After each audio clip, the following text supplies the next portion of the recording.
小伙伴，如果你最近看新闻，有没有感觉德国政府突然化身成了散财童子？从5月份开始，政府要给大家发福利了，不仅每升汽油和柴油给你打折降价17欧分，还要鼓励企业给你发1000欧元的免税大奖金，还要搞医疗改革来保护你的健康。这是传说中的神仙福利国家又要回归了吗？醒醒吧，这是一场针对我们德国打工人教科书级别的3重收割。我们先来看看这第一颗糖衣炮弹，所谓的油价补贴 Tankrabatt。4月24号，联邦议院451票赞成，喜大普奔地通过了一个决议，从5月1号开始，汽油和柴油的能源税每升大概给你降个17欧分，期限呢，短短2个月。政府拍着胸脯说，乡亲们，我们掏了16个亿来给你们减负呢，听着是不是感动得想哭？先等等，我们算一算，假设你有一辆60升油箱的车，加满1箱油能省多少？才10块钱出头，2个月的时间你又能加几次油呢？满打满算你能省下2顿 dinner 的钱，就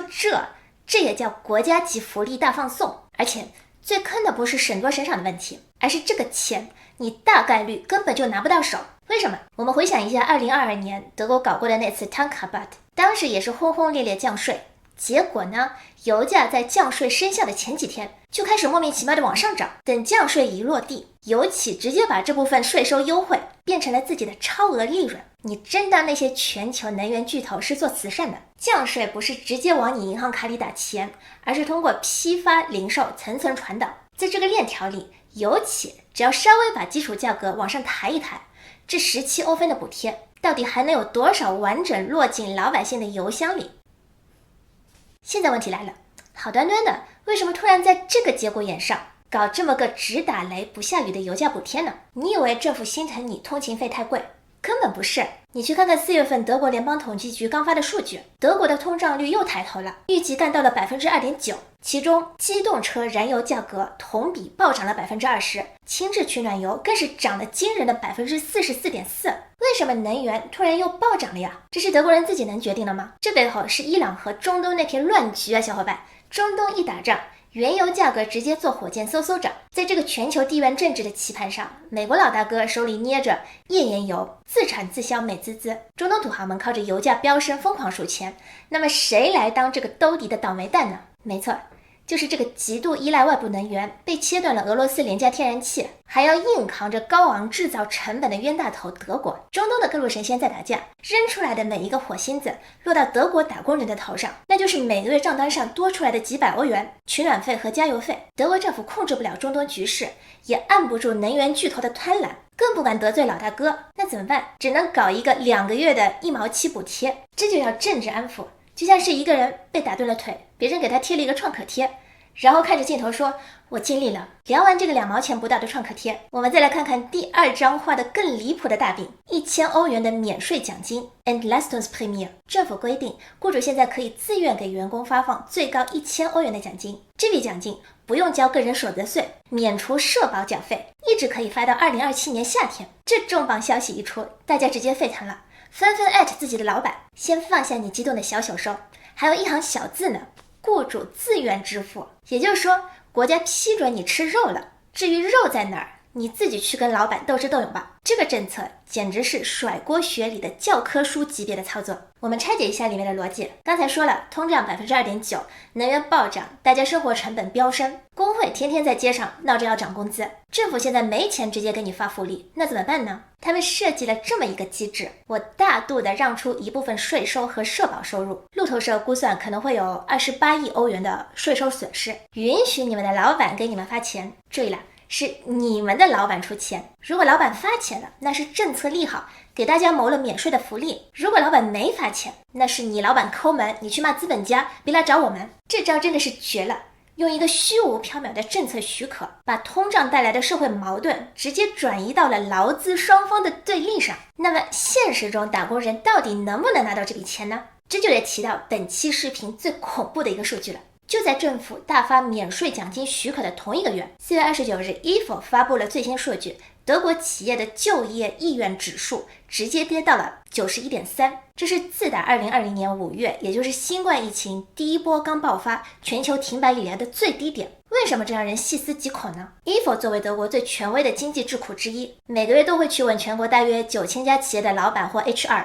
一个非常直白的问题：兄弟，透个底，未来3个月你们是打算多招人还是准备裁员？然后再把这9000家企业老板的回答综合起来，用一套公式一顿算，最后得出这个企业就业意愿指数 91.3， 它意味着明明现在疫情早就过去了，社会也早就全面开放了，但企业老板们面对未来的心理阴影面积却和当年满世界封城、工厂停摆是一样的。也就是说，德国企业现在满脑子想的都是怎么裁员，怎么砍掉冗余岗位，怎么在这个要命的经济大环境里活下去。连一向坚挺的工业和服务业，现在的就业指标都在雪崩。在这种大环境下，你指望一个天天想着怎么给你发 Aufhebungsvertrag 的老板自愿掏出真金白银给你发1000欧元的免税奖金吗？雪上加霜的是，现在德国的工业产能利用率仅仅只有可怜的 78%。说的直白一点，全德国工厂里有1/5的产能没有完全跑起来，厂房空转，流水线开开停停，工人们在车间里大眼瞪小眼。但企业老板哪天一睁眼，巨额的设备折旧费、场地费、利息和高福利工资依然像流水一样花出去。所以 BDE 更是发出了警告：高能源成本、全球供应链风险、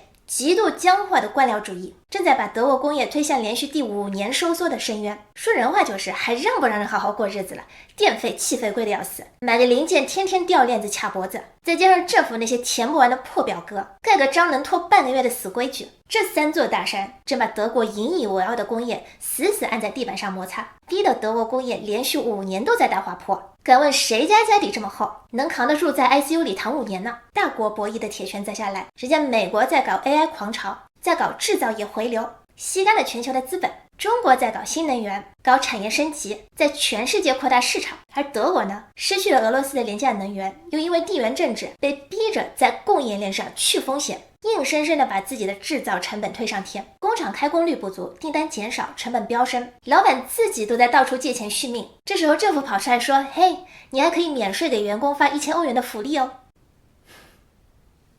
好，大饼画完了，再来聊聊我们的日常消费。就在4月29号，德国政府通过了一个医保改革草案，计划从2028年开始对含糖饮料，比如可乐什么的，收一笔附加费，也就是俗称的糖饮税。路透社报道，这笔钱预计每年能薅个大概4.5亿欧元，名义上是用来预防疾病和促进健康的。太感人了吧，简直是为我们打工人的身体健康操碎了心啊！这4.5亿欧元真的是为了让你瘦下来远离疾病的吗？如果真的是为了全民健康，为什么不直接补贴有机食品？为什么不大幅降低运动设施的增值税？糖饮税的底层逻辑是因为德国法定医保系统缺钱了，得先从打工人的快乐水里薅点羊毛。看起来是逼饮料厂少放糖或者多交钱，但资本家是开善堂的嘛，这笔成本要怎么收回来呢？厂家难道不能悄悄涨价吗？新配方更健康，糖少了，价格更高了。以前你买一瓶可乐买的是快乐，以后你买一瓶可乐可以顺便给德国医保系统添砖加瓦，买单的又是我们这些每天加班忙成狗，靠喝可乐续命的打工人。今天国家嫌你糖吃多了，顺理成章的给你的汽水加了一笔健康税，那明天呢？会不会嫌你的烤肉吃多了，给红肉也加上一笔心血管负担费？后天呢？啤酒、速冻食品、薯片，是不是只要专家说这些东西未来会掏空医保，就能光明正大的让你买单？这绝不只是一瓶汽水贵了几毛钱的问题，而是悄悄打开了一个万能的搞钱公式啊！顺着这个逻辑走下去，只要你的某种生活习惯被贴上了不够健康的标签，他们就有理由给你的爱好明码标价。表面上这叫健康管理，可落到我们普通人身上，真实的体感就是生活里莫名其妙的隐形花销越来越多了。你发现了吗？这是一套多么完美的收割系统。中东一乱，国际油价狂飙，德国这个能源进口国就被先打中，通胀导致你生活成本拉满，你气得要骂街。政府一看苗头不对，赶紧拿出油价补贴和免税奖金2个奶嘴来安抚情绪。你刚准备去跟老板兑现，却发现老板自己也快绷不住了，正在连夜赶稿写裁员名单。就在你两眼一黑的时候，医保系统跑来哭穷，政府大手一挥，为了你的健康，以后喝含糖饮料得多交钱。一顿操作猛如虎，美国能源商赚麻了，中东土豪赚麻了，跨国油企赚麻了，政客们也拿到了我已出台政策减负的完美人设。只有你一个本本分分老老实实纳税的德国中产打工人，加着最贵的油，买着最贵的菜，做着最没谱的奖金梦，端着最易碎的饭碗，连想喝口冰可乐压压惊都得先给国家医保系统做贡献。所以不要对任何小恩小惠抱有幻想，没有什么春暖花开，只有寒风凛冽。德国的结构性弱点，高能源、高税费、老龄化、产业滞后，不太可能有根本性的逆转。面对这种宏观上的无力感，作为个体的我们到底该怎么办呢？千万不要错过小雨每一个新影片。我是小雨，让我们一起做个清醒的局内人，下次见。